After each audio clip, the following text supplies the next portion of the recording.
आप सभी लोगों का बहुत बहुत स्वागत है। और आज के इस वीडियो में हम देख रहे हैं आप सभी लोग जो यहाँ पे है, बिहार के स्कूलों में अब 3 माह पर परीक्षाएं होगी।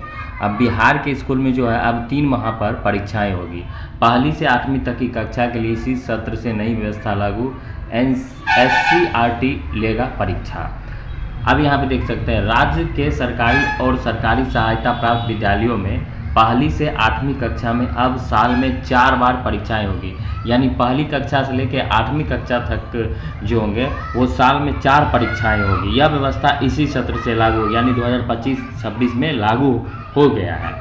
राज्य शिक्षा शोध एवं प्रशिक्षण परिषद SCERT ने यह योजना बनाई है। अब बच्चों की प्रथम त्रैमासिक, अर्धवार्षिक, द्वितीय त्रैमासिक और अंत में वार्षिक परीक्षा होगी। इसके अलावा 9वीं और 11वीं की तर्ज पर बच्चों की हर माह मासिक परीक्षाएं होगी।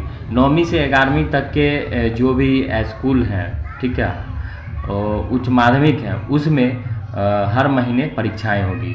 लेकिन 8वीं तक की जो कक्षाएं हैं उसकी 4 बार जो है वो परीक्षाएं होगी। ठीक है, 4 बार परीक्षाएं होगी। अब तक इन कक्षाओं के बच्चों की साल में 2 बार परीक्षा होती थी।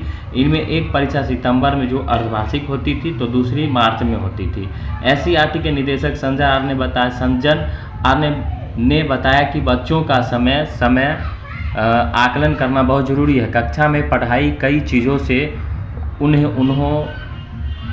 से उन्होंने कितना कुछ सीखा, इसके लिए बीच बीच में उनकी परीक्षा होगी ताकि बच्चे पढ़ाई के साथ साथ सब परीक्षा के लिए भी तैयार हैं। यह परीक्षा पूरी तरह केंद्रीकृत तरीके से होगी, यानी एक समय पर सभी विद्यालयों में परीक्षा होगा। SCERT की ओर से प्रश्न पत्र और परीक्षा कार्यक्रम सभी विद्यालयों में जारी किया जाएगा।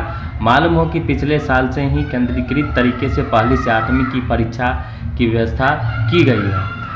अभी साल में अर्धवार्षिक और वार्षिक परीक्षाएं होती थी। कब परीक्षाएं? प्रथम त्रैमासिक जुलाई, अर्धवार्षिक सितंबर, त्रैमासिक दिसंबर और वार्षिक मार्च में। अप्रैल की मासिक परीक्षा 28 से 23 अप्रैल तक होगी। अप्रैल की मासिक परीक्षा 20 अप्रैल से 30 अप्रैल तक चलेगी। पहली पाली सुबह 7 से 9 और दूसरी पाली सुबह 10 से 12 बजे तक चलेगी। ठीक है, अब यहाँ पे परिणाम प्रपत्र में दर्ज रहेगा बच्चों का प्रदर्शन। ठीक है, तो यहाँ पे आप देख सकते हैं अभी जिला स्तर से ही परीक्षा का आयोजन होता था। सभी परीक्षाओं के लिए प्रश्न पत्र SCERT की ओर से ई शिक्षा कोष के माध्यम से उपलब्ध कराया जाएगा।